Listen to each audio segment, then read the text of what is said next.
Mm. But I do know what it feels like to be emotionally abused by a man. Mhm. I do know what it feels like to feel insecure about your stance in the world and have people inflict their view of who you are onto you. You take ownership of that, and that drives you to a very dark place. I know what those things feel like. Um, so I that was my entry point. Like I could pinpoint exactly what age I was, 24, 25, and 26-year-old Jasmine. That was Bree. Mm. Um, yeah, they were the same person. And so I had to go back and invest in and think about, that time of my life and how I was feeling.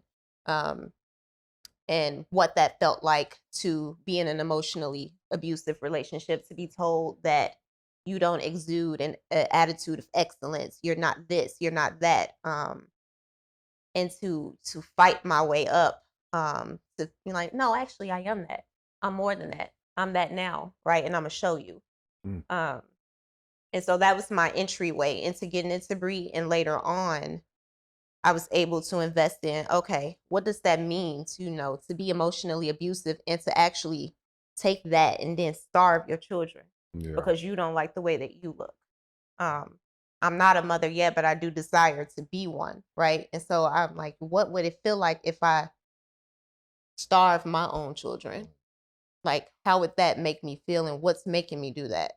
Um, so it was a lot of journaling, a lot of sitting with myself in very uncomfortable spaces, Mhm. and revisiting, a lot of revisiting things that I had put to the side for a long time. When you were done with the project, did you have like a sigh of relief? Like I did, yeah. actually. We all did. Definitely did. I was a crying fool, the day before, the day after. Anybody could say anything to me, and I would just start bawling, Yeah. Yeah. um, because it was very intense. Mm. It seemed like being an actress or actor, it seemed like when you do play a role, like especially dark like that, it seemed like it can bring back old like dark memories, like you were saying. That is kind of, you don't want to go down that tunnel no more. You like, I'm done with that. But it's acting, and Mhm. once you bring it out, it's like you're done with it. So That's what therapy is for, though. yeah, Yeah, yeah. that's why it's so important to be healed. I could go back into that world because I am healed from those circumstances. Good. Not the same person, right? Those people I was in relationship look at me now and wouldn't even recognize me. I'm completely different than I was Mm. at that age. And that's what healing is about. Well, Being Absolutely. see, that's the completely reason. different.